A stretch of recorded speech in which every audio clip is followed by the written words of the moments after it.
Ayan, magandang araw mga kaibigan. So, may leftover po tayo lechon. Birthday ni Mudra. Ayan, mainit. Tayo po ay magluluto ng sinigang. So, ang una ko pong ginawa ay palulutungin ko po yung ating lechon nang sa ganon crispy siya kapag nilagyan natin ng sabaw. Ayan. So, mix na yan. May balat, may laman, at saka yung bandang pata. So, aantay lang natin hanggang lumutong yung balat. Ayan. Pinirito ko po muna. Ayan. Yan po yung masarap pagka tayo po ay gumawa ng lechon, siligang na lechon, baboy. Mas nakakain kasi pagka ginagawa ko siyang siligang kaysa dun sa nilalagyan ng tomato, mangkumas. Ayan. Mas gusto nila ng may sabaw kaysa dun sa sarsa. So, aantayin natin hanggang lumutong yung balat. At saka para mag-less din po ng, kasi syempre ang lechon medyo malansa onte, kahit may mga sa bandang belly hindi gaano, pero yung bandang pata, yung laman niya hindi rin maano pag masarap pag kayong malamig na siya or medyo nagtagal ang lechon. Kaya ayan yung mga leftover, bandang ulo, bandang hita, at saka sa belly. So, ayan, gagawin natin sinigang. So, malapit na po ito na ma-crispy. Ayan, mapapansin niyo. So, i-fry po natin lahat. And then, saka natin gagawin yung sinigang. So, dito naman sa ating kaserola, ito po yung magiging sabaw natin. So, naglagay po ako ng sibuyas, kamatis, at maglalagay po ako ng 2 pork cubes. And then, maglalagay ako ng pamintang buo. Yan. So, napakadali po itong lutuin. Ang medyo mahirap lang yung pagpa-fry kasi po, minsan matalsik. Kaya, tinatakpan ko po yung ating pan pag ako po ay nagdi-deep fry ng lechon. So, lalagyan natin ng patis. Yan. Tapos, pakukuluin ko siya. And then, meron po ako ditong, ito ang ilalagay ko, yung sinigang with gabi para medyo malapot. Yan. So, ang gulay ko lang po na available, ayan, siling, haba, tsaka kangkong. Ito pong kangkong na to ay wild. Yan. Kasi, nagpunta sila mami sa Tarlac, may binisita sila doon na lote. So, kumuha po sila ng native na kangkong. Yan, kulay brown, yung kanyang tangkay. And then, hinaluan ko siya ng yung mga nabibili dito. Masarap din yan. Nilalagyan din po yan ng sitaw kung gusto nyo. Pero dito kasi sa bahay, hindi sila masyado sa sitaw. Mas gusto nila kangkong. So, okay na ho yan. Ang importante po ay mayroon tayong hihiguping sabaw. So, napakadali. Antayin lang po natin na maprito lahat. Ito po yung leftover na lechon. So, inaayos ko na siya. At, ayan, ito sa bandang binte. Ayan. Tsaka yung sa balat. So, lahat po yan ay i-deep fry ko para lumutong. Ayan. So, mamaya na lang po. So, itong ating first batch, yan, malutong na siya. Okay. So, i-drain ko lang siya onte para tumulo yung ating oil.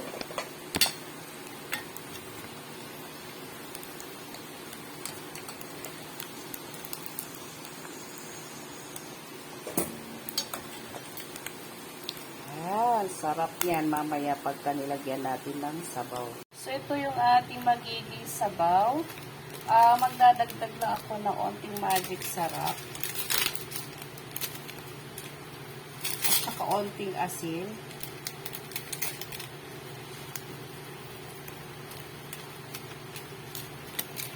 Kasi naglagay tayo ng patis po kanina. So, dadagdag lang po ako ng onting salt. So, pakukuluin ko po siya, isasalang na sa ganun, ma-melt yung ating sibuyas. Para yung lasa, yung asim ay mapunta na sa ating sabaw. So, tatakpan ko, hindi isasalang natin. Ayan. So, pwede na po ito.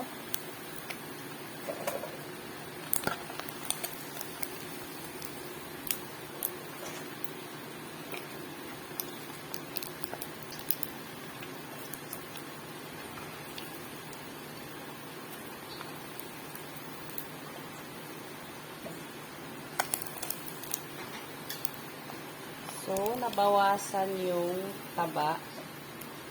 Natunaw yung taba sa ating oil. So, ilalagay ko na yung huli.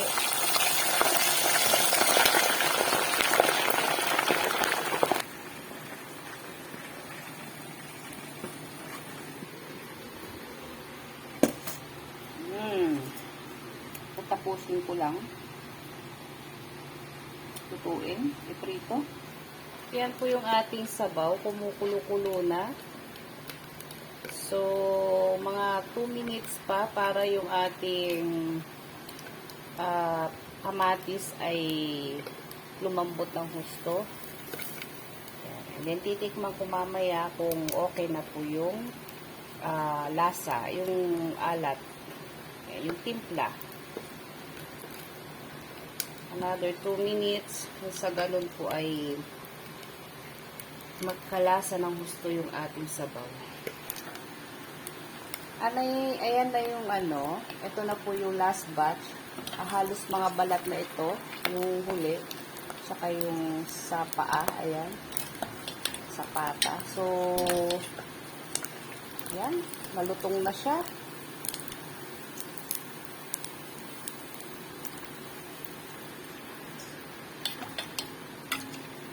Okay, so done frying na po.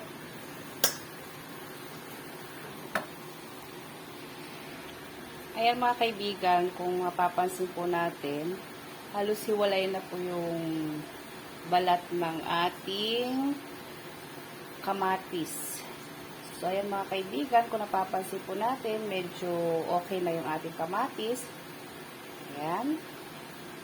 Hiwalay na po yung balat sa laman ng ating kamatis. So, pwede ko na ilagay yung ating gulay.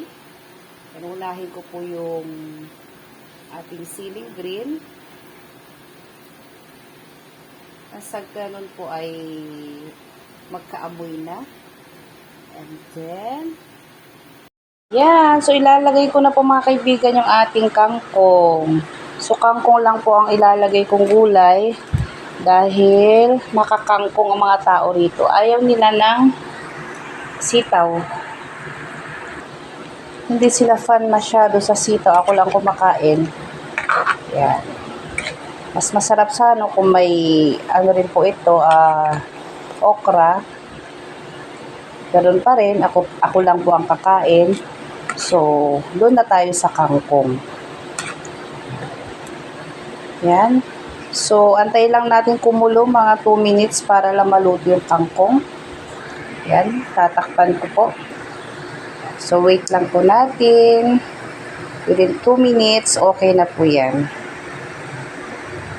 Luto ng ating pinakasabaw. Ang ating lechon sinigang. Or sinigang na lechon. So, ilalagay ko na sa ating serving container yung ating mga lechon. Kasi, ibubuhos po natin dyan yung ating sabaw. So, inuna ko po yung may buto. Sa ganon, mas sumipsip siya ng sabaw mamaya. Yan. So, ibubuhos ko na yung halos balat. Okay. Yan na.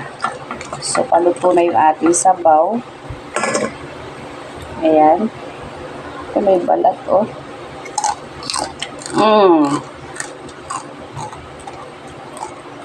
Ay, lutong. Pinamay-kamay ko na ito at kami na naman kakain. Narinig nyo yan? Para po siyang chicharon. So, panghuli, ang ating sinigang mix with gabi para medyo malapot yung ating sabaw. Bango. So, tama na po yan. At hindi rin maganda ang gulay pagka na-overcook. So, ibubuhos ko na po siya sa ating piniritong lechon. Patayin ko na po yung ating apoy.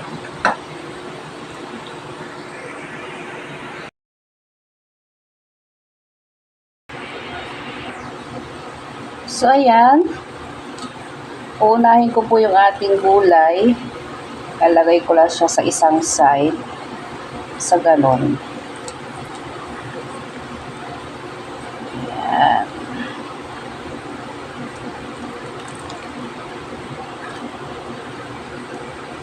Napakabango.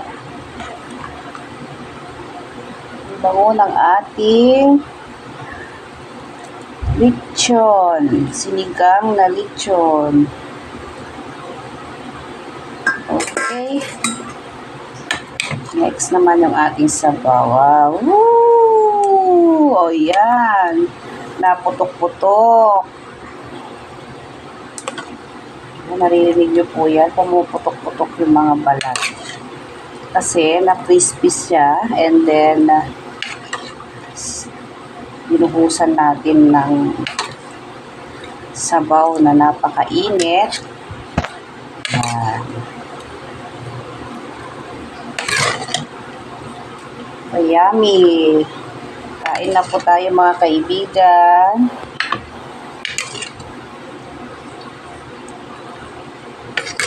Yan. So, done na po yung ating sinigang na lechon.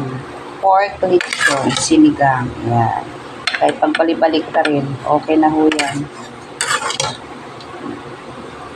Sarap na sabaw niya. Kahit pork cubes lang yung ating nilagay. Okay na. Okay. So, ayan na mga kaibigan. Dahil na po ang ating menu for today. Our finished product for today. Sinigang na lechon baboy. Ayan. Bye-bye na po mga kaibigan. Thank you for watching. God bless us all and keep safe everyone. Maraming salamat. Bye-bye.